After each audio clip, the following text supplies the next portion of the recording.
கிறிஸ்துவுக்குள் பிரியமான சகோதர சகோதரிகளே, இக்கால வேளையிலே என் அன்பார்ந்த வணக்கத்தை உங்களிடத்தில் வெளிப்படுத்துகிறேன். இயேசுவின் நாமத்தினாலே நீங்கள் நன்றாய் இருப்பீர்கள் என்று நான் நம்புகிறேன். அவரை நம்பியிருக்கிற பிள்ளைகள் நன்றாகத்தான் இருப்பார்கள் என்று நான் விசுவாசிக்கிறேன். வேதத்தை வாசிப்போமா? வேதத்தை வாசித்து தியானித்து இந்த நாளை இயேசுவின் நாமத்தினாலே சந்தோஷத்தோடு ஆசீர்வாதத்தோடு கடந்து வருவோம். வேதத்தை வாசிப்போம். கர்த்தரோ பயங்கரமான பராக்கிரமசாலியாய் என்னோடு இருக்கிறார் என்று எரேமியா 20:11 இப்படியாய் சொல்லியுள்ளது.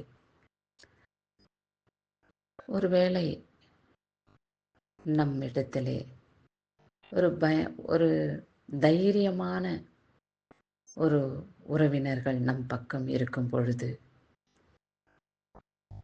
நமக்கு எதிராக வரும்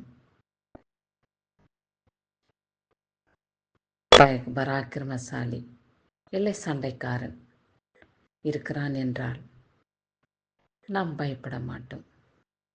ஏனென்றால் அவனை விட தைரியமானவன், பலசாலி நம்மோடு இருக்கிறான்.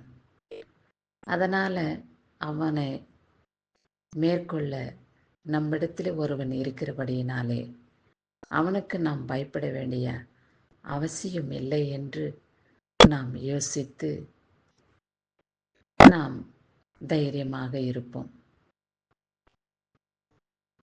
கர்த்தருடைய வேதத்தில் சொல்லப்பட்டுள்ளது, நாசில் சுவாசமுள்ள மனிதர்களை நம்புவதை பார்க்கிலும் கர்த்தர் பேரில் பற்றுதலாய் இருப்பதே நலம் என்று.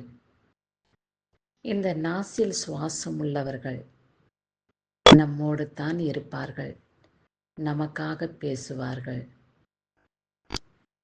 நாம் அதற்காக பயப்பட வேண்டிய அவசியம் இல்லை என்று எண்ணிக்கொள்வது ஒரு காற்று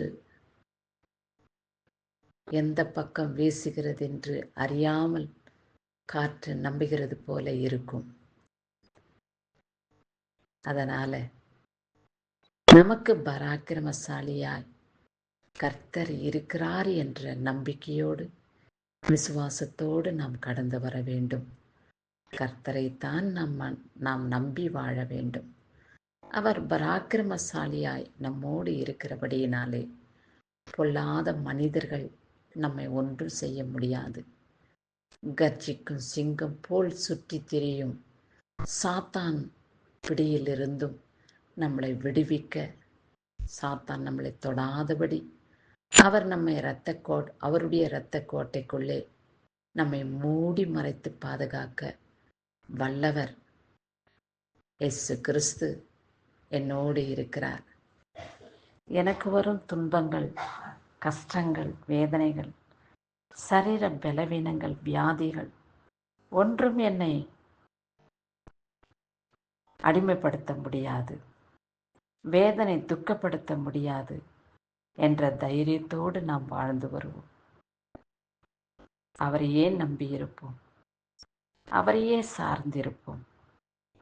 அவருடைய நாமத்தை புகழ்ந்து பாடி அவருக்கு சாட்சியாக நாம் வாழவே இந்த பூமியில் நாம் அனுப்பப்பட்டோம். கர்த்தருடைய பிரியம் என்ன என்று நாம் ஆராய்ந்து அறிந்து அவர் சித்தம் போல நாம் நடக்கும்போது, அவருக்கு பயபக்திக்குரிய பிள்ளைகளாய் நாம் வாழும்போது, அவருடைய பிள்ளைகளை சத்ருவின் கையிலே அவர் ஒப்பு கொடுக்க மாட்டார். வியாதி நம் சரீரத்தை துக்கப்படுத்தும்படி அவர் அனுமதிக்க மாட்டார். பொல்லாத மனிதர்கள் நம்மளை வேதனைப்படுத்தும்படி அவர் விரும்ப மாட்டார். இப்பேற்பட்ட பராக்கிரமுள்ள தேவனாகிய கர்த்தரை நாம் பற்றி கொண்டு விசுவாசத்தோடு நம்பிக்கையோடு கடந்து இயேசு கிறிஸ்துவின் மகிமுள்ள நாமத்தினாலே வெற்றியை சுதந்தரித்துக் கொள்வோம். ஆமென். கிறிஸ்துவுக்கு மகிமை உண்டாகட்டும்.